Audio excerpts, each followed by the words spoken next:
Boa noite, boa tarde, bom dia. Seja lá a hora que você estiver ouvindo isso. Está começando mais um episódio do Entre Sumários Cast. E hoje nós vamos falar sobre o projeto Maio Nacional. Agora roda a vinheta.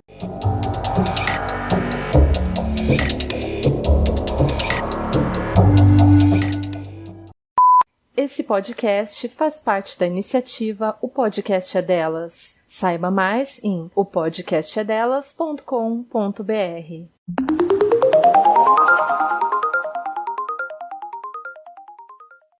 Olá, ouvintes! O time tradicional está quase de volta.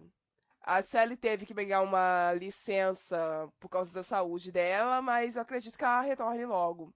Depois da série dos regionais, falando de uma coisa mais leve agora, porém alinhada com o início desse mês e que estamos vivendo, nós viemos falar com os senhores sobre o Maio Nacional, esse projeto maravilhoso que ensina a gente a ser mais apegados à literatura que o nosso país produz e incentiva a literatura brasileira em praticamente todos os seus segmentos.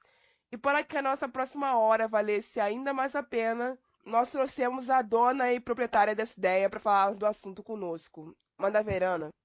Olá, gente. Boa noite, boa tarde, bom dia. É um prazer estar com vocês aqui hoje, principalmente para falar sobre esse projeto, que eu tenho muito orgulho. O Maio Nacional está agora em 2023 na sua terceira edição, ele começou em 2021. E para ser completamente sincera com vocês, ele não foi um projeto que eu planejei com antecedência na primeira vez que ele aconteceu. Foi algo que, assim, eu lembro que o pessoal estava comemorando o Dia da Literatura Brasileira e conversando com uma amiga minha, eu fiz, caramba, seria legal fazer um projeto que durasse o mês inteiro e a galera só lesse, só divulgasse livros nacionais. E aí já era maio, acho que já estava no final dessa primeira semana de maio. E eu fiz tudo na carreira com a ajuda de algumas pessoas na época. E foi muito mais simples. Mas mesmo assim deu certo. Ano passado e esse ano as coisas já foram bem mais organizadas. Com o apoio de autores, de editoras, de criadores de conteúdo como vocês. Agradeço por isso, inclusive. E tô surpresa que o projeto cresceu tanto, assim, num nível que quando eu entro na tag dele lá no Twitter, eu vejo que ele tá basicamente autossuficiente. Ele não precisa mais de ninguém, assim, empurrando, falando, dizendo, fala sobre ele. Porque a galera tá falando sobre. E eu fico muito feliz com isso, porque eu acho que é um projeto muito importante, principalmente nas vias da nossa situação, do nosso mercado editorial, que infelizmente não valoriza nossos autores e nossas obras. Mas é um projeto que me deixa muito, muito feliz. É o projeto que eu mais gosto. Mas me alegra. É a minha segunda edição do Maio Nacional, inclusive. É a minha segunda edição participando como leitora, mas a minha primeira participação como autora do projeto foi em 2021, quando eu lancei São Sangue e Rosas, mas eu não participei dele como autora, divulgando meu livro em cima disso nesse ano, apesar de ter lançado um livro esse ano, porque o meu livro não tem condições de entrar para esse projeto, porque ele é muito grande sozinho. Ana, seja muito bem-vinda. Parabéns pela sua criação. Nós esperamos que com esse episódio as pessoas que ainda não conhecem, eu acho muito difícil não conhecer, mas mesmo assim, as pessoas que ainda não conhecem reconheçam a força do seu trabalho, reconheçam os autores que estão sendo apoiados nesse processo e se sintam incentivados a apoiar mais a literatura daqui para frente, porque apesar de ser Maio Nacional o nome do projeto, você não deve ler literatura brasileira só em maio. Exatamente. E eu acho muito legal, principalmente porque, assim, depois que... Eu lembro que ano passado, principalmente por ser ano de Copa, depois que acabou o Maio Nacional, todo mundo ficou, ai, ano acabou, não sei o quê. Na época tema, vamos fazer não sei o que com alguma coisa relacionada à Copa. Só de livros nacionais, de novo, assim, o pessoal fica muito animado com o projeto, fica muito animado mesmo. E assim, nem todo mundo consegue cumprir as metas, né, que se propôs a ler durante o mês de maio. Conhece também muitos outros livros que vai terminar lendo ao longo do ano. Enfim, espero que faça algo né, que faça impacto a longo prazo, não apenas em maio. Uma coisa antes de eu mover para o segundo bloco, para quem não sabe, o Dia Nacional da Literatura Brasileira é comemorado dia 1º de maio por causa do aniversário do José de Alencar. Sim, o autor de Iracema.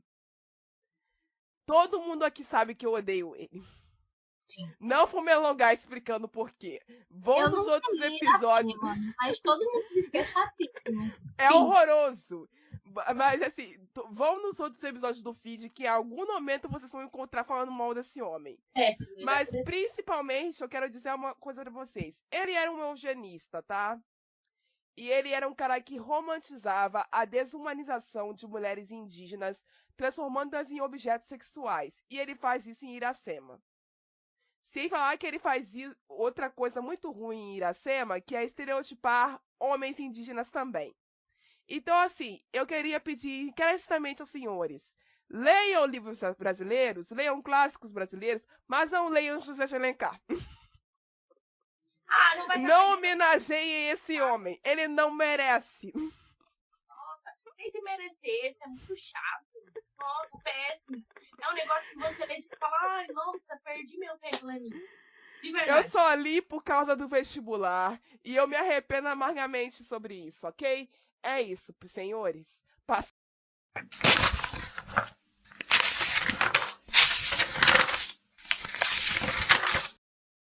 Esse é o bloco das recomendações, porém nós iremos seguir a ordem do template que foi lançado pela Ana.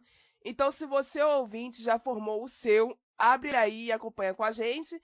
E se você não tiver adicionado nenhum livro ainda, fique com essas recomendações a mais para que você possa pensar em ler elas ainda neste mês ou então durante o resto do ano.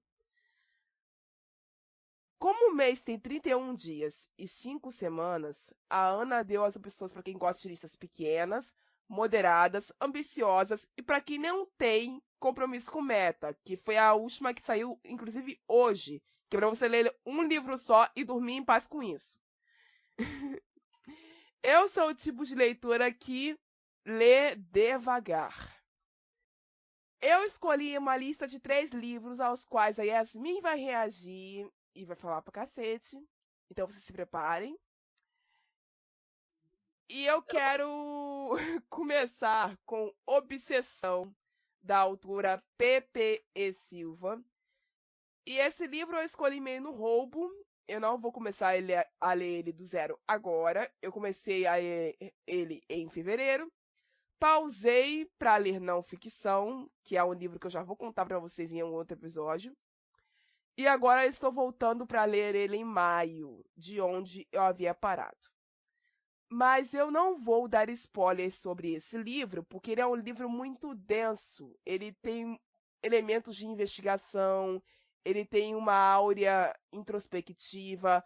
O assassino, a peça-chave, o vilão desse livro, ele passa muito tempo dentro das sombras e a gente demora muito a conhecer o rosto, o nome, a altura, o corpo dele, tudo, até porque na hora onde eu parei do livro, eu só sei os pensamentos dele, eu não sei basicamente nada sobre a aparência do cara ainda, mas só isso já tá me motivando muito a seguir em frente com esse livro. Então, para resumir ele para vocês, ele é um livro de terror com elementos de suspense investigativo e drama que envolve o sequestro. E a partir daí, ele já tem um potencial muito grande para ir para minha lista de favoritos, porque eu adoro livros de terror sobre sequestro. Alguns dos meus favoritos da vida são sobre isso, porque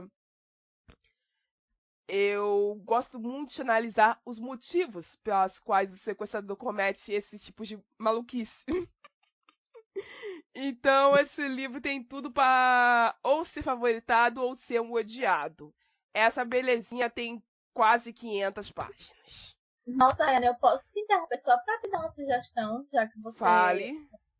A Larissa Brasil, uma autora... Conheço.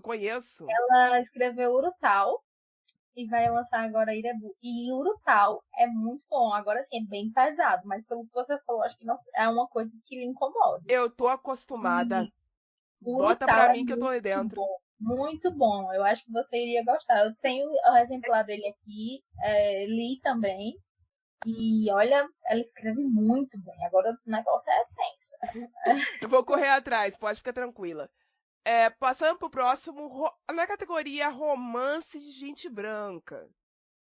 Por que eu chamo essa categoria de romance de gente branca? É um romance onde só tem gente branca. É bem explícito. Não tem negro, não tem indígena, não tem asiático, tem branco lá. Então eu chamo de romance. É o rank da... É bem autoexplicativo. Entendeu? Todo mundo branco. Então é romance de gente branca, tá certo? E também porque geralmente, eu não sei se vocês leitores brancos notam isso, porque realmente não devem notar.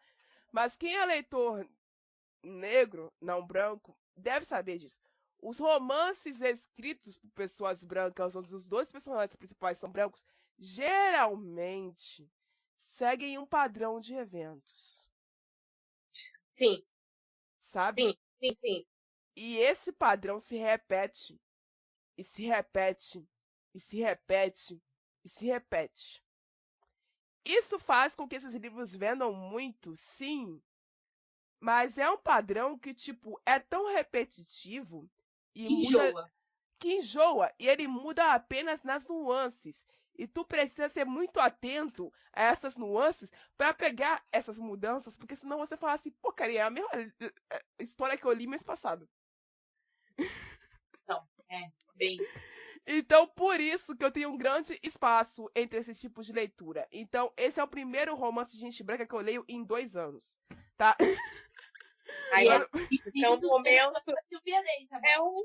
É um evento, isso é um evento. Isso é evento. Eu tô excluindo a Silvia porque eu considero a Silvia outra coisa. Eu classifico a Silvia como romance erótico. De branco. Faz sentido, amiga, mas... É isso, entendeu? Então, eu escolhi Efeito Borboleta, da autora L.J. Rodrigues. Oi, bonita, beijos pra você. Ela escreve romances dramáticos. E esse aí é um daqueles dolorosos. Tem o povo usando tóxico. Gente chorando. Gente brigando. Com Deus, o diabo e o mundo também. E você fica lá naquela força, desesperado. Gente, vamos procurar uma terapia, pelo amor de Deus. E no final... Bom, aí vocês aguardem a minha resenha, porque eu não comecei a ler ainda. Mas eu acho que no final, ou esses dois vão se matar, ou eles vão casar. Olha, acho bonito. Ter um romance de gente branca, acho que é o segundo, hein? Não sei. Ela vai casar e vai tatuar o nome dele. Ai, que horror, gente. Enfim, quando eu já estiver lido, eu volto a este podcast pra falar sobre. Por último, uma fantasia. Ei, Minha área. Eu vou ler Steampunk, que pra quem não sabe, é um steampunk, que é aquele gênero da fantasia que envolve tecnologia, com uma história de época, com eventos de guerra acontecendo. Só que o steampunk, ele é centralizado em pessoas pretas. Então eu vou ler o Eco dos Antepassados do Oghani Tianda. E assim, eu tô muito ansiosa pra ler, porque ela é uma fantasia épica adulta. Eu gosto de orcs, porque eu sou uma RPGista, sabe? E eu sinto falta dessas coisas. Eu não tenho muitos amigos pra jogar D20 comigo. Então eu decidi que eu ia me dedicar a ler mais livros assim, porque relembra a criança de 12 anos que eu fui, sabe? num jeito saudável. Entendi. Então, por isso que eu escolhi essa saga. E vocês me aguardem, porque eu provavelmente vou voltar aqui pra falar muitas vezes sobre isso, porque eu amo orcs, de novo. E vou estar surtando muito sobre isso por aqui. Vamos lá. Bom, eu não vou mentir aqui pra vocês que, assim, né? Eu já li 2 livros. Já. Nesse tempo, até agora, dia 1 até agora, então vamos lá. Eu decidi fazer uma lista com 6 livros, mas, por favor, não se apeguem muito à lista, porque eu sou uma pessoa de vontades esporádicas. Então, o que acontece? Às vezes eu falo, eu vou ler esse livro, só que me aparece um livro melhor e eu passo ele na frente. Então, eu não consigo fazer, eu tenho muito problema em fazer TBR, principalmente nesses desafios e tudo mais, porque tudo depende da minha vontade e do meu ritmo de leitura conforme eu tô lendo uma história. Então, às vezes acontece de eu gostar muito de uma história, eu leio ela num dia, aí tem vezes que eu não gosto da história, eu leio ela entre 2 semanas, sabe? Então, os espaçamentos bem grandes às vezes. Então, vai ficar nisso. Mas que fique claro, gente, que na minha lista de lidos do ano já foram 32 nacionais, tá? Bom dia. A minha primeira leitura foi uma releitura, na verdade, né? Que foi Bad Romance, O Peão e a Prenda, da autora Ivo, tá? Como todo mundo aqui já sabe, eu sou uma assídua leitora de cowboys, né? Então, a gente já está falando de uma saga de cowboys. Na verdade, assim, gente, a saga em si, ela não é em torno dos cowboys, porque a saga não é só os 3 livros, porque esse livro que eu tô lendo é o terceiro, que eu li, né, no caso. Ela é em torno de uma família. Só que, a partir do segundo livro, que é You and I, vira a putaria da fazenda, tá? Porque aí foca nos personagens da fazenda e tudo mais, enfim. Como a série tem 3 livros, a gente é separada em 2 personagens principais, o Bruno e o Marcos. Tá, fechamos aqui. Eles são filhos do Júlio não, do Alberto, que aparece em You and I, e ele é o demônio, entendeu? Não preciso falar mais nada. Então, assim, se você espera um romance fofinho, eu sinto muito, mas a Ivo, que é essa autora, ela é um pouquinho mais problemática. Então ela dá uns cutucões de, tipo assim, personagens muito anti-heróis. Mesmo quando eles são muito heróis, eles têm uma parte meio ruim. E aí isso acontece com muita traição, com muita briga, com muito tiroteio, com muito... que mais? Com putaria mesmo, sabe? Em questão de não só de sexo em si, mas coisa do tipo... Ai, nossa, e daí que você tem uma mulher? Eu quero ficar com você, entendeu? E daí que a sua mulher está com câncer, será que você não pode ficar comigo? Entendeu? Só que a autora é muito sensata, ela trabalha muito bem os temas que ela envolve, então ela destrincha tudo, e é por isso que tem 1000 livros, entendeu? E o livro, eu reli a saga, porque eu não... pausa, eu não gosto de trisal, tá? Odeio livros que tem trisal, mas esse em específico eu curto, eu acho legal, porque a história de um deles, né, que é o Luciano em si, a história que acompanha os 3 livros é muito interessante, é uma coisa de, literalmente, uma pessoa que está saindo do armário e que tem uma família altamente homofóbica, e aí ele precisa viver naquele casulo, e aí ele fica muito incomodado porque ele percebe que o amante dele de 10 anos, é tipo um casamento, assumiu outra pessoa, e aí ele fica altamente muito bravo. E ele simplesmente fala, e se eu matar os 2? Não é mesmo? Aí acaba nisso. Enfim, a história dela é muito regional, porque realmente se passa no Brasil e tudo mais. Eles são, se eu não me engano, do Mato Grosso. Se eu não me engano, tá? Pode ser que eu esteja errado. Então tem muita parte.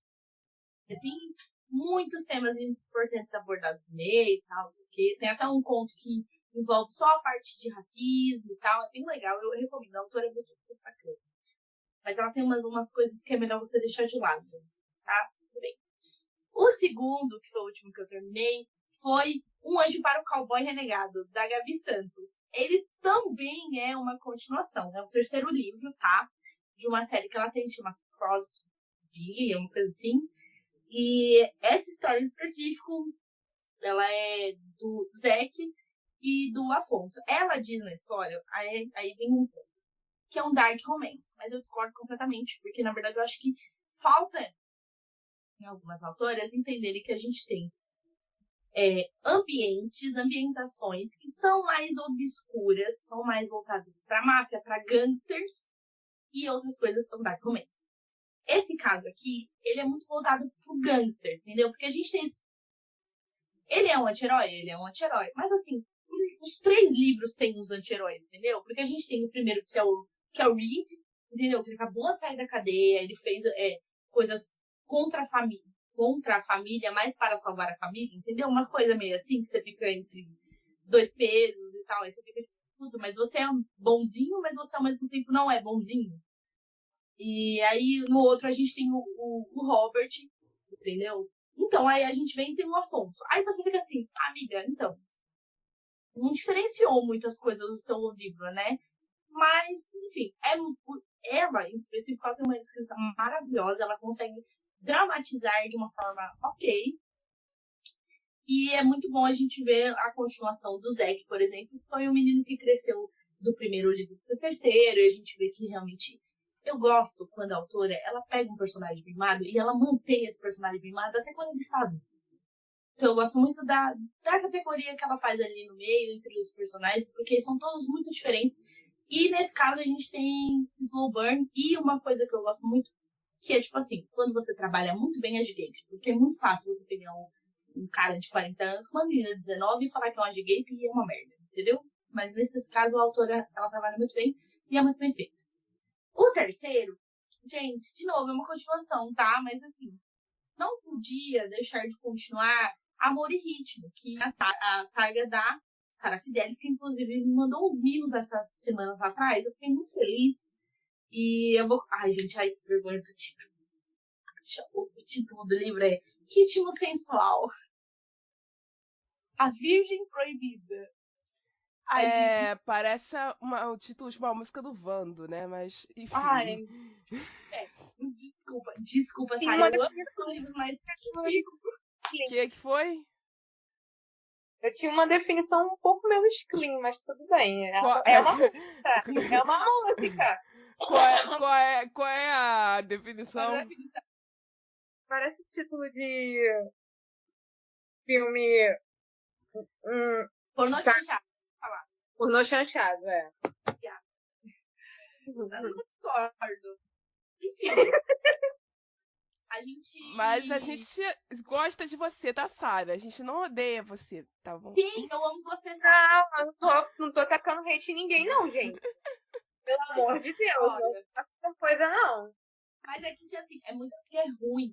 Gente, quando eu tô lendo no Kindle, eu não me importo nem o título, nem capa, nem nada. Porque quando eu preciso ler ele físico, aí eu fico com um pouquinho de vergonha. É sério, gente. Peraí, vou pegar a capa pra vocês verem. Meu Deus do céu! Vem! Olha isso. Meu pai amado. Como que eu falei isso no metrô, Sara? Como que eu falei Tu não vai. Tu simplesmente não vai. Vai. Você não vai. Né? Ai, gente. Enfim. O livro em si, a série é sobre banda, tá? Então, o primeiro livro, eu gostei muito. Eu fiquei muito apaixonada no casal que é desse segundo livro, tá? E aqui a gente tem uma visão meio do baterista. Ele é mais misterioso, sabe? Ele é um cara misterioso. Não tem tatuagens, óculos e tal, não sei o quê. Mas ele tem receio, que chama síndrome do abandono, sabe? Então ele tem muito problema com o abandono. Só que ele gosta da irmã do melhor amigo dele, e ele fica tipo assim, posso ficar com ela, porque senão eu vou perder a banda. Aí você fica assim, meu amigo, é tão frágil assim a linha que você tem entre ele, sabe, a banda, enfim, e não é. Mas é porque ele realmente tem problemas, traumas, que o livro ele até trabalha, eu não cheguei nessa parte ainda, até então. E pra avisar, gente, eu leio 1000 livros ao mesmo tempo, tá? Então esse aqui eu também já comecei, tá? Então, vamos lá. Só que a escrita dessa autora é maravilhosa. Mas a Annalise, que é a principal, ela me irrita um pouquinho. Porque eu acho que, assim, eu acabei de falar que eu gosto de personagens mimados, mas ela não é mimada. Ela é meio burra. E aí me incomoda. Próximo, tá? A gente vai para Amor Corrupto, que é da minha amiga Bianca Brito, tá? Esse aqui é da Começo. Aí eu queria deixar um disclaimer aqui, O título já diz tudo. Isso, exatamente. Só que eu queria abrir um espaço que este é um livro de Dark Romance, uma personagem trans. A mocinha, nossa mocinha, é uma mulher trans. E aí, tipo assim, ele retrata muito sobre preconceito e tal, não sei o quê. A nossa mocinha, ela é uma pseudo-acompanhante de luxo, porque dá a entender, retrata muito esse meio do tipo de mulheres trans que precisam se prostituir em um momento da vida, e ela já fez isso, e ela admite, tal, não sei o quê. Só que ela parou, ela fala no livro que ela parou, e ela agora é só acompanhante de luxo. Aí ela encontra esse mafioso simplesmente gama nela, e ela não entende o que está acontecendo. E ele simplesmente cria uma obsessão por ela. Eu também comecei já a ler esse livro, só que ele tem um pequeno problema, que é a narrativa dele. Eu não gosto do estilo de narrativa da minha amiga que amo mais. Sabe, eu demoro pra engatar, então eu leio e aí, tipo assim, eu gosto da personagem, eu até entendo a história, mas eu fico assim, tá faltando alguma coisa pra eu engatar nisso e terminar? Porque assim, não é um livro tão grande, é um livro como os 2 primeiros que eu citei, que eu leio super rápido, eu leio no máximo 3 dias, tá? Nisso focando que eu leio mais no horário de trabalho, então mesmo com a correria eu consigo ler bem rápido. Enfim, gente, vocês estão preparados para o meu quarto livro? Não. Vocês estavam achando que eu ia deixar de lado toda a comoção com Monster Romance? Olha, meus amigos, o quarto livro que eu vou ler chama Acordo Sombrio, da G. Benevides, tá? Ela é uma autora, eu já queria deixar um ótimo disclaimer para ela, que ela é uma autora que ela só escreve mocinhas com sites, tá? Então, é um bom ponto aqui de uma representatividade muito legal e muito pouco explorada, claro, por uma personagem principal. E, vamos lá. Gente, o mocinho é um demônio. Eu li o livro, eu falei assim, pô, é um livro. Eu também achei que era sobre isso, que seria, tipo assim, a mocinha que acaba fazendo um acordo com uma entidade, um demônio, entendeu? Um bagulho assim, que aparece por meio espiritual, tipo, o sucumbo, tudo mais o quê. E é, tipo, fazer um acordo com ela, que faz muito sentido no nome. Mas, gente, não é isso. Gente, a gente tá falando de um fake date. Por isso que eu falei, Quê? É um fake date, amiga. Ai, é maravilhoso. Basicamente, agora eu vou contar a história. O que acontece é assim. O mundo sobrenatural com conhecimento de fantasia, ele acontece porque a autora explica isso mais ou menos pra te ambientar. Pelo menos é o que a sinopse dá a entender. Que, tipo assim, é um romance e tem umas migalhas de fantasia pra você entender o que tá acontecendo, né? Até porque, porra, o cara tem chifre, o cara tem um rabo, entendeu? Ah, então ele é um monstro. Exatamente, ele tem uma performance ali, ele é um humanoide, entendeu? E basicamente a mocinha, ela tem problemas familiares, e ela tem um problema de baixa autoestima, pelo que dá a entender, e principalmente por conta delas não ser o padrão, né? Delas são uma mocinha gorda. E aí ela entra num programa de acompanhante de luxo. E aí o cara chama ela. E aí ela, tipo, ela simplesmente depara com o cara com isso. E aí eles vivem um romance. Aí eu fiquei tipo assim, gente, eu pensei uma coisa, é completamente outra. Então é isso, eu vou dar uma chance, vai que é muito bom, né? Aí a gente pode fazer um episódio sobre isso. Ai, Jesus, já tô até vendo. Enfim, segue. Calma, vamos lá. Vou começar outra série de irmãos. Mas, gente, tô cansada já, mas vamos lá. Vamos pros irmãos gregos, tá? Eu vou começar com o Theo. da G. Marquise. Eu gostei desse porque eu gosto muito, muito mesmo do plot de, tipo assim, irmão renegado busca vingança. Isso parece muito novela do nosso Itachi Uchiha. Amo. Nossa, o Valcir Carrasco escreveria história. Sim, eu quero ler. A família Uchiha aí de novo. Olha a família Uchiha aí de novo.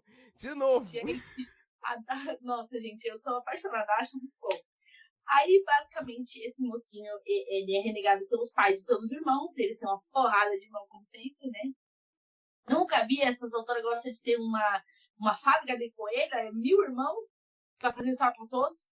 E aí ele é muito apegado com o avô, que foi a pessoa que criou ele. E aí o avô fala assim, vocês não gostam do moleque? Então vai tomar todo mundo no cu, que eu vou morrer aqui e ele vai ser o dono de tudo. E aí, pra completar a vingança e, tipo, pra bater no peito e falar assim, olha, como eu sou muito mais foda que vocês, meu pai e os irmãos, eu vou comprar esse bar aqui na Vila Mariana, aqui em São Paulo, inclusive. Aí ele tipo, encontra uma moça muito mais jovem que cuida desse bar, que é a nossa mocinha. E ele decide, será que eu completo a vingança ou eu como ela? Aí vocês adivinham o que ele escolheu. Ele escolheu comer ela. Eu não sei, não. Porque ele é burro, né? Só se ele for muito burro. Ele escolheu comer ela. Eu acho, amiga, eu tenho uma teoria interessante. Ele come ela, compra o bar, ela fica brava, mas depois eles juntam os planos, se casam e aí esse é o rumo de branco. Não, eu queria saber por que uma coisa impede a outra. Dá pra você comer alguém e se vingar? Mas aí você é escroto. Depende. Né? Depende. Não, depende. Né? A pessoa que tá caçando a vingança é inteligente o suficiente pra fazer os dois? Não é o menos importante, também não vai ser o último, porque depende muito, eu sou louca e acontece. O pior dos novos, da Hannah Linette, é uma comédia romântica, tá? Que lembra muito... A Proposta, se eu não me engano, é o nome do filme. Proposta? Eu acho que é. É com o Ryan Reynolds? Exatamente, ele mesmo. Sim. Eu ia falar o Ashton Kutcher, mas eu tô louca. É o Ryan Reynolds, meu Deus do céu. É outro filme. Par Perfeita, eu tava pensando, ai, que louca. Esse aí é outro também. É completamente diferente uma coisa da outra, mas enfim. Sim, aí basicamente o plot é: a gente tem o personagem principal. Gente, eu não me lembro os nomes. Eu sei que é o Ian e o Dante. Aí é isso. Daí o que acontece? Um deles, ele está desesperado por um emprego. Entendeu? Não muito diferente dos outros brasileiros, ele está desesperado por um emprego. E aí ele consegue um emprego como secretário desse cara, só que esse cara é um insuportável, que não consegue manter um funcionário por 3 meses, e ele acha que tá normal, né? É a mesma história do filme, cara. Daí ele acaba conhecendo o cara e tal, não sei o quê. Só que de uma forma que eu ainda não sei, eu vou ter que ler para descobrir, ele simplesmente propõe que eles virem um casal e se virem noivos de mentirinha, entendeu? Pra se casarem e tudo mais. Só que tem uma única coisinha de diferente. Este arrombado tem 6 filhos. Puta que pariu. 6 filhos. Entendeu? É isso. E se iguais não reproduzem, como é que ele fez esses 6 filhos? É uma mulher que morreu no caminho. Sempre assim, ó. Ou a mulher morreu no meio do caminho, ou ele adotou essas crianças de um orfanato que tava fechando. De lá da casa lá do Marco Perulli lá que ele Nossa. Entendeu? Não sei. Mas eu só sei que assim, eu sei que esse livro é bem comédia romântica mesmo. Vou dar uma chance, mas fica o disclaimer de novo. Eu posso mudar, posso nem ler esses livros, ler outros. Mas a Cor do Sombrio eu acho que eu vou ler.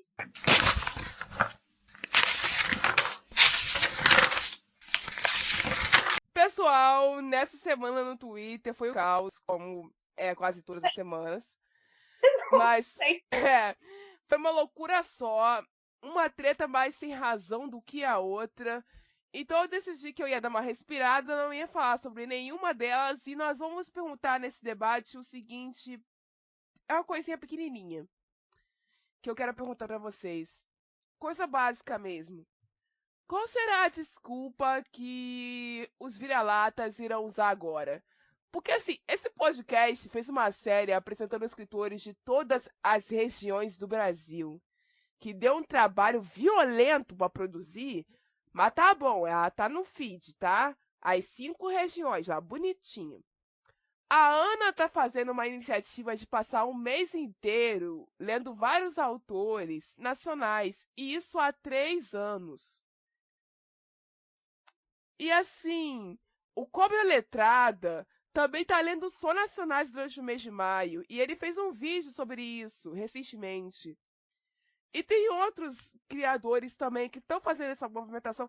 E tipo assim, caras vira-latas, qual é a desculpa que vocês vão usar agora de tipo, eu não Porque gosto de ler nacional? Qual é a desculpa agora que eu não tô mais conseguindo deduzir qual vai ser a próxima?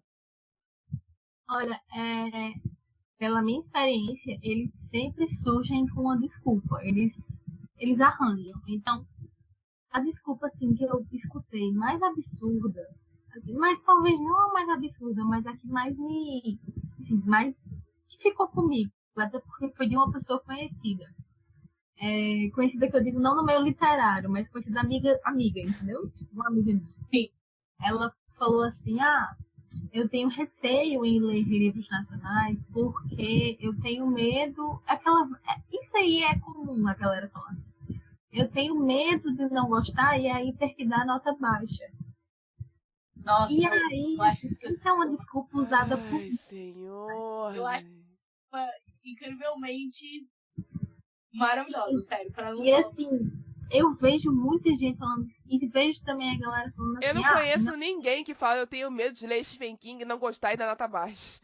Exato. Nunca vi. Eu nunca vi. Sou leitora do cara há 20 anos e nunca vi ninguém falar isso. Que gostam de inserir o Stephen King, mesmo eu achando meio assim, sabe? Porque as pessoas não entendem o estilo do cara e aí simplesmente querem colocar uma lupa de moral em cima do estilo dele, que é terror. E aí simplesmente, mesmo assim, com as problemáticas do cara, querem ler e leem de boa e gostam do cara. Aí, eu nunca vi ninguém falar, eu não vou ler Stephanie Meyer porque eu tenho medo de não gostar da nota baixa. Eu não vou ler. Mas vou ler os próximos que ela vai lançar, não, mas eu entendi seu ponto. Eu não vou. Eu não vou ler Julia Quinn porque eu tenho medo de não gostar e dar nota. Eu nunca vi. Nossa, eu não vou ler. Na verdade, é o contrário. Da nota baixa. Pois é, mano, eu nunca vi também. Não, a gente não lê por não gostar, mas não por ter medo de dar nota baixa, porque a gente dá sem medo mesmo. Assim, outra desculpa recorrente é que, tipo, eles falam, não, porque a gente não pode criticar autor nacional, livro nacional. E assim, uma coisa que eu acho, e isso não se aplica apenas a livros nacionais, eu acho que isso se aplica a qualquer livro. Quando você vai fazer uma crítica no livro, quando você vai falar sobre o livro, seja elogiando, seja criticando, a não ser que seja uma coisa absurda para qualquer dos dois lados, se ele for um livro extremamente problemático, se for ruim mesmo, assim, cheio de problemas, aí você, né? Aí você mete pau. Agora, se você tiver críticas que você faz, eu não gostei por isso, aquilo, ou eu gostei, mas tem esses pontos aqui, daquilo lá, eu acho que existem maneiras e maneiras de você falar.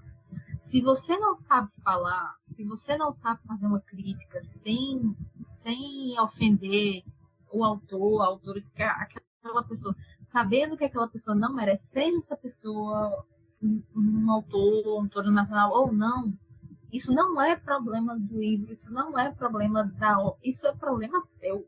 Exatamente. E assim, eu li recentemente um livro para fazer público e foi a primeira publicação da menina e eu achei muito, muito bom o livro, mas que eu percebi no livro certos errinhos, uma coisinha ou outra ali que eu não curti, uma coisinha ou outra que eu vi que ela tinha potencial para melhorar. E aí eu fui lá, falei com ela e disse, olha, eu gostei do seu livro, achei um bom livro, mas eu acho que você tem espaço. Esse foi o primeiro livro que você publicou. E é um bom livro, então você tem aí espaço para para crescer muito ainda, né? Você tem espaço para evoluir muito. Então, preste atenção nesse ponto, preste atenção naquele. E ela não foi a primeira e nem será a última que eu vou lá e chego e falo. E digo, olha, gostei do livro, acho que você precisa prestar atenção nisso ou naquilo. Às vezes eu pego algum ponto e fico assim, nossa, será que ela quis dizer isso ou quis dizer aquilo? Porque se ela quis dizer aquilo, eu preciso avisar que não é legal, né? Que não é um bom ponto, que não é algo que ela deva colocar na história. E aí, enfim, você conversa com a pessoa, se você souber conversar, e aí também se a pessoa não sabe aceitar, aí são outros 500. Mas se você souber falar, o problema, assim, não tá nisso, sabe? Você tá só criando desculpa realmente para não ler livros nacionais, o que é uma pena, porque a pessoa termina perdendo muitos livros legais, muitos mesmo, de verdade. É uma pena, uma grande pena. E aí depois a galera chega nas redes sociais e fala, ah não, porque os criadores de conteúdo, os influencers, eles só indicam os mesmos livros. Da última vez que esse negócio foi no carnaval. Na última vez que esse negócio surgiu, eu fiz, olha, se vocês vierem com esse papo de novo, eu vou dizer um negócio a vocês. Quando eu postar agora indicações de livros que são nacionais, que ninguém conhece, ou que, mesmo que não sejam nacionais, mas que não são comentados, eu vou mostrar a vocês a diferença de como é quando eu falo de um livro que já é hypado e de como vocês recebem. Então, assim, a gente fala, mas vocês nem sequer param para olhar a postagem, vocês nem sequer param para ler o que a gente está falando. Então, não é culpa da gente se vocês não se interessam por isso. Então, né? E o algoritmo sabe, né? Sim, mas isso aí, eu lembro que na época, uma pessoa até falou que isso era problema do TikTok. Eu não tenho nada a ver com o TikTok. Eu tenho TikTok, mas eu uso muito pouco. E aí, assim, eu sei que é difícil chegar ao pessoal. Eu sei que quando não tem curtida, não tem retweet, não tem comentário, é mais difícil de chegar. Mas, assim, pô, se você tá querendo ver novas histórias, conhecer novas histórias, para e pelo menos ler o que a pessoa tá falando sobre aquele livro. Ver se aquilo te interessa, sabe? Não custa nada, custa R$0. Então, pronto. Não tem por que você tá falando essas coisas. Eu tenho um pequeno exemplo que eu também acho que, assim, eu acho um pouco mais até complexo quando a gente fala de influências, porque eu tenho, às vezes, aquela pergunta que é tipo assim, quantos influencers pequenos você tem o costume de acompanhar? E pequeno, eu não tô falando de igual nós, como podcast, como criador de conteúdo do Instagram, nós somos pequenos, entendeu? Eu, a Rayasmin. Só que, por exemplo, você, Ana, você é até uma influenciadora de médio porte, porque você vê o tanto de gente que você alcança. Eu vou discordar, Anne, mas olha, e eu não sou da falsa modéstia, não, mas eu sou uma influenciadora pequena. E como eu falei, eu realmente, assim, porque quando eu falo que eu sou influenciadora pequena, é porque realmente, assim, eu não cheguei no nível de que quando eu falo sobre um livro, ele estoura, por exemplo. Mas acho que não só isso, entendeu? Por isso que eu falo de você ter um vasto conhecimento de influenciadores, entendeu? Porque assim, eu acho que, por exemplo, você como uma pessoa no Twitter, por exemplo, você move um projeto, eu já não acho que você é tão pequenininha assim, sabe? Você tem uma influência, entendeu? Só que aí é o que entra aquilo, entendeu? Lógico que quando a gente fala da gente tem um alcance muito menor do que a gente comparar pessoas muito grandes, extremamente grandes, e que saem da bolha. Nossa, mas tem pessoas que a gente, né, nem se atreve a comparar. Tem gente aí, tem influenciadores. Cara, tem criadores negros que eu nem me atrevo a comparar, porque, tipo, exatamente, não faz sentido, velho. Os caras estão nesse mercado de livro fazendo publi de tipo de produtos caros que não tem nada a ver com o meu literário. E exatamente. Isso não é uma crítica. Isso é algo que eu adoraria que mais pessoas do nosso meio tivessem a oportunidade, mas é um ou outro. Inclusive, um influenciador sobre o qual a gente falou antes de começar a gravar, eu não vou citar nome. Uma vez eu conversei com ele e perguntei sobre agências, né? Porque alguns influenciadores são agenciados. E esse influenciador, Ele me disse que tentou várias vezes e nunca recebeu um e-mail em resposta. E eu fiquei chocada com isso, porque assim, ele é uma pessoa grande. E aquilo realmente me impressionou, mas enfim. Exatamente, por isso que eu falo, tipo, são pessoas como influencers de porte muito, muito, muito maior, com status que é muito diferente do que nós, pequenos, pessoas que têm um pouco mais de influência no meio e tudo mais, conseguem ter de alcance e de influência mesmo. Porque é o que acontece. Vou citar esse mesmo influencer que vocês usaram. Não tô criticando nem nada, tá? Mas será que quantos nacionais essa pessoa lê? Quantos nacionais ele vira e faz publici e tal? Eu vi um vídeo dele agora que ele tava falando sobre terror. E ele citou um nacional. Inclusive, ele fez um tweet maravilhoso, que eu sigo o autor, tá, gente? Aí ele fez até um post muito bonitinho e tal, que é super legal. Mas só que se você comparar todos os vídeos do cara, para você ter um nacional em uma média de mais ou menos 7 vídeos no geral, é muito significativo para você entender por que tantas pessoas se seguram nisso do tipo assim, dessas desculpas de dizer eu não vou ler um nacional. Porque os autores, os criadores de conteúdo pequeno, eles dão muita moral, porque é muito, assim, não é de muito fácil acesso, mas assim, é muito mais aberto entre um criador pequeno com o próprio autor independente do que com uma editora. Então é por isso que tantos criadores pequenos têm essa conversa mais maleável de falar sobre hypados. Fala, gente. Não tem como, a gente sempre vai falar sobre os livros nacionais, porque eles também são literatura, mas a gente abre um espaço maior para a literatura nacional, porque olha o espaço que a gente tem aqui, por exemplo, a gente está falando de um projeto que a gente chamou a criadora do projeto. Você acha que a gente ia chegar um momento que, por exemplo, a gente, citando a Julia Quinn, ia falar, pô, Julia Quinn, você quer sentar aqui e fazer uma entrevista? Ele vai falar, opa, gente, quinta-feira eu consegui imprimir. Entendeu? E assim, eu não vou dizer que é só culpa do influenciador, é lógico que é das pessoas. Mas é uma coisa que, como uma auto-informação, porque eu estou escrevendo e pretendo publicar os meus livros, é uma coisa que a gente percebe. E às vezes incomoda um pouco. Mas é por isso que, quando você está no meio e você cria conteúdo, você entende que é tão importante a gente ter essa comunidade tão aberta, que são os criadores pequenos. Mas cabe ao público em geral conhecer essas pessoas também, porque a gente tem muita gente criando conteúdo. E se você não sabe o que você quer ler, ou você não tem interesse, gente, mas livro nacional não tem tanta coisa, né, gente? Mas tem em todos os âmbitos, todos os gêneros que você pode imaginar tem livro nacional. A cada semana lança 5 diferentes. Então, é sobre. É cansativo de acompanhar para quem produz.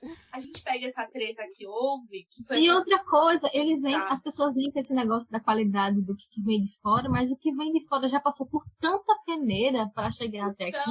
O que vem de fora já foi peneirado e peneirado e peneirado e peneirado. Às vezes não. A gente tem às vezes não, tudo bem. A gente tem o exemplo, né, Yasmin, do Light Lark, né? Pois é, a gente tem. Entendeu? Eu não vou. Mas a gente não vai se também alongar aqui, mas a gente tem esse exemplo aí. Não, mas acho que hypes traduzidos pra cá, entendeu? Isso aqui. Vocês viram a questão de Viúva de Ferro? Sim. Então, na questão de Viúva de Ferro, a pessoa que escreveu recebeu um valor muito pequeno do que a gente imagina que os autores recebem lá fora. E foi publicado aqui por uma editora grande. Então, a gente fica com essa imaginação, esse glamour, tudo isso, quando, na verdade, pode até ser que não seja. E aí, você, Ryan, falou que sobre a peneira e você falou que, às vezes, não. Eu penso no hype. Que, tipo, às vezes o hype faz aquele livro, né? Que não é essas coisas todas chegar até aqui, mas que, enfim, que a pessoa não tem questão monetária, tudo isso, sabe? E eu sei que não é o ponto que a gente tá falando aqui, é sobre fama mesmo, é sobre reconhecimento. Mas quando tá na hora de falar de colocar comida na mesa e pagar as contas, isso, né? Isso também conta. Ninguém vive de hype. Então, Pois assim. é. E inclusive, é por isso que a Raíssa falou desse exemplo, né? Porque é literalmente uma pessoa com muito mais. Exatamente. Que consegue escrever um meia boca e antes mesmo de ser publicado, ele ter direitos comprados para virar um filme, uma série. Exato. E é por isso que os escritores estão em greve. Boa sorte. O que aconteceu uma puta treta que eu não vou entrar em mérito aqui, não quero falar sobre, mas... Já falando... Eu vou falar de um vídeo específico para explicar aquilo que a Ana falou sobre leitor ter... Ai, gente, eu não vou ler porque eu não posso falar mal de nacional. Então, no Famigerado, aconteceu que fizeram os conteúdos e uma moça, eu admiro essa moça, inclusive, que fez o conteúdo, que era falando: oi, gente, qual é o seu livro hot favorito? Gente, juro pra vocês, a reação das pessoas é uma coisa à parte. É tipo assim, hot? Não leio hot, gente, que isso? Aí eu fiquei olhando e falei, tá. Isso a gente ignora, porque tem gente que tem mais receio de falar das coisas que lê, de conteúdo e tudo mais. Tá, beleza. Só que chegou um querido e falou assim, então, mas o último livro que eu li, hot, é nacional. E eu não vou falar o nome da autora para não ser escrachado aqui. Aí fica isso. Aí ele fala o nome, mas aí a própria criadora do conteúdo dá um bip e não fala o nome da coisa. Aí fica isso, tipo, gente... Como que a gente quer combater uma coisa se alguns criadores de conteúdo fazem isso? Né, tio? É triste. Então, também tem um lado ruim, né? Querendo ou não, às vezes a gente tem que entender o nosso ponto como influência, entendeu? E tudo aquilo que a gente de ruim, que não quero dizer favorável, mas eu quero dizer de você... Ai, não é influenciar. Gente, esqueci a palavra. Como que fala o nome dessa palavra? Pra agregar no leitor, sabe? Pra você agregar no conteúdo ou na conversa. Gente, você pode falar isso em off com seu amigo. Você não precisa fazer isso no vídeo. Encerrando a nossa conversa de hoje, vocês que usam a rede social do Senhor Elon devem ter visto que a Globo News saiu com essa foto, esse print de dados sobre como os brasileiros acessam ou não acessam a cultura e quais são os hábitos culturais dos brasileiros. E o último listado lá era justamente o hábito literário. E 70,1% das pessoas que a Globo News entrevistou não leem livros. A gente não sabe qual foi o recorte que a Globo News fez nessa pesquisa. A gente não sabe qual foi o recorte social, a gente não sabe qual foi o recorte de raça, a gente não sabe. A gente não sabe nem se eles estavam contando só com livros vendidos em livrarias físicas e online. Exato. Também, tem pessoas que passam períodos sem ler. Eu passei anos sem ler por causa da universidade. Se tivessem me perguntado, eu não sei. Eu confesso que eu não sei qual seria a resposta que eu teria dado. Porque eu já lia antes. Eu sabia que eu não estava lendo por causa da universidade. Mas posso ser que parte dessas pessoas, né, estejam nesse caso. Não leem com frequência, mas leem de alguma forma. Exato. Mas é um recorte muito... parece muito específico e não é explicado, né? De onde... A gente não sabe se essa pesquisa foi feita de forma online ou por telefone, ou se ela foi feita na rua. Então, todas essas coisas que eu acabei de citar interferem nas estatísticas que saem após a pesquisa pronta. E é nesse tipo de recorte que vocês precisam pensar quando vocês leem uma estatística dessa. Porque é um número grande? É um número grande. Para nós que produzimos conteúdo que incentiva a literatura o tempo inteiro, nós e a Ana também, é um número exorbitante e é um número que assusta a gente. Porque parece que fala pra nós o seguinte: vocês só estão fazendo o trabalho de vocês direito. Porque se vocês estivessem fazendo o trabalho de vocês direito, isso aqui estaria menor. Parece que a gente tá falando com as paredes, né? Exato. Mas a gente sabe que também existe um negócio chamado recorte de idade. A gente não sabe a idade, a faixa etária das pessoas que foram entrevistadas aqui. E a gente sabe que, tipo, pelo menos eu sei, porque o Spotify dele milita isso na audiência quando ele manda um relatório pra mim todo santo mês, que a minha audiência se resume a pessoas entre 16 e 42 anos. Agora, tipo, a audiência dos outros é a audiência dos outros. Eu sei o conteúdo que eu produzo tem que estar nessa faixa que é larga, mas tem que estar dentro desse negócio. E essas pessoas têm vida social, as pessoas têm emprego, as pessoas têm filhos, as pessoas fazem um monte de coisa e ainda separam um tempo para conseguir acompanhar o que a gente faz. Então, assim, eu sou muito grata a essas pessoas que fazem essa movimentação. São 50 pessoas por semana, cerca de 320 downloads por semana.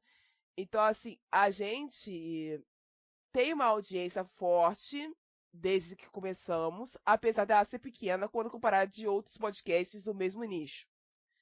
Mas eu não tô reclamando, eu amo vocês, pessoal. O fato é o seguinte, a gente sabe que a gente está trabalhando, a gente sabe o valor do nosso trabalho, a gente sabe o esforço que nós fazemos. O grande problema é que nós precisamos que os brasileiras façam a parte deles também, caraca. Porque não adianta a gente ficar falando de literatura toda santa semana e vocês não correrem atrás de abrir o livro, galera. Gente, uai. Eu só lembro de uma vez que o Pedro Ruas falou assim no Twitter. É claro que você não lê, você não sai do Twitter. Uai. Você não... Amiga, toda vez que aparece aquela putaria no final de mês, começo de mês, eu tipo, nossa, mas como que fulana leu tantos livros? Como que fulana leu isso? É irreal. Fala assim, minha filha, se você sai lendo, da voz, né? Lendo, você abre o livro, você, né, liga o Kindle e você lê. É muito simples, muito prático, muito fácil, viu? Recomendo, inclusive. Eu vou falar um negócio pra vocês. Eu achei muito engraçado essa pesquisa sair exatamente quando a gente teve a paralisação aí do Telegram, o famoso buraco negro da pirataria, e simplesmente a minha timeline ficar surtadíssima com isso, falando assim, onde eu vou baixar os meus livros? Né, gente? Agora, aproveitando essa pesquisa, só para comentar uma coisa voltada aos livros nacionais, essa questão da literatura nacional, esse preconceito que as pessoas têm, eu vejo que ele é muito concentrado em quem está dentro das bookheads. Porque, por exemplo, quando eu estou conversando, por exemplo, uma pessoa que é muito leitora na minha vida, mas eu sei que não conta, porque, enfim, é minha mãe, no caso, eu vou falar dela também. Outras pessoas, amigos meus, família, enfim. Eu nunca, assim, para indicar para uma pessoa que não tá nas bookheads, mas que sabe que eu leio muito, que eu indico o livro e tal, diz, Ana, me indica o livro. Essa pessoa nunca parou assim e fez, mas é nacional? Mas não sei o quê. Elas não se importam. Elas não estão nem aí de onde vem, para onde vai a pessoa que escreveu o livro. Elas não querem saber. Elas querem saber sobre se a história, o plot, né, interessa, e é isso. Eu não vejo isso fora das bookheads. E eu não estou dizendo que isso não é um problema. É um grande problema.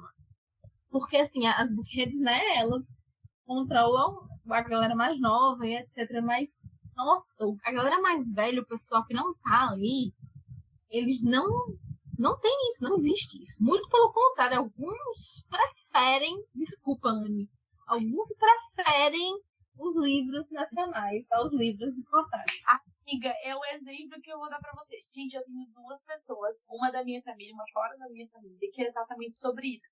Gente, por que às vezes a gente reclama do ranking da Amazon? Inclusive, eu estava reclamando no começo do podcast aqui com as meninas No meio eu ainda falei e tal, não sei o quê.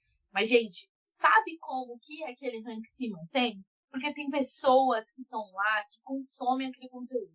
Inclusive, a minha tia, por exemplo, que tem o Kindle Unlimited, ela lê todos os livros que tá lá naquele ranking, ela lê e ela fala pra você se ela gostou. Mas eu li 20% e devolvi. Mas, tipo, ela simplesmente leu. Ela só falou, eu não gostei muito da história, devolvi e peguei outro. E eu tenho uma amiga aqui na minha rua, inclusive. Nossa, gente, que coisa velha, né? Enfim. Aí ela veio aqui, a gente sentou pra tomar uma cerveja e ela falou pra mim, nossa, eu adquiri o hábito de leitura porque eu passo tanta hora no trem que eu leio no meu celular.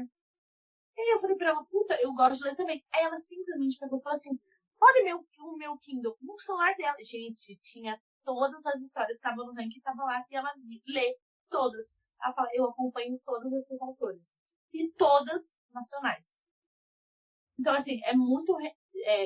É completamente diferente a gente ter uma massa mais jovem, que a preocupação deles é ficar tipo, gente, mas nacional não tem tanta coisa. Mas eu não gosto. Mas eu não vou poder falar mal. E a gente tem uma massa mais velha, às vezes de pessoas que não podem comprar livros toda semana, que é o caso da mãe da minha amiga, que apesar de pagar o Kindle Limit, ela não tem condições de chegar todo mês e pagar R$59 num livro, e ela sabe disso, mas ela paga o Kindle Limit de estar lá consumindo os livros que ela gosta, do que ela gosta, e aí simplesmente, mano, ela não tá ligando se aquilo é nacional ou não. Se eu você tá lendo um negócio que é de Israel, o cara nem ligando, só quer ler, entendeu? É muito diferente. E é com essa lição que eu deixo vocês essa semana. E eu quero dizer aos senhores, se vocês não vão mudar de ideia a partir de hoje, vira-latas, tudo bem. A gente vai continuar trabalhando. Querendo os senhores ou não, mas nós estaremos aqui caso um dia os senhores quiserem tomar vergonha na cara, certo? Beijos, eu vejo vocês semana que vem. Ana, obrigada pela presença. Até lá e tchau. Obrigada a vocês pelo convite, gente. Você ouviu um programa participante da rede Podcast é Delas, uma iniciativa que fornece toda a infraestrutura necessária para mulheres hospedarem e publicarem os seus podcasts. Para fazer parte, entre em contato conosco através do site opodcastadelas.com.br ou através das nossas redes sociais, como @opodcastadelas.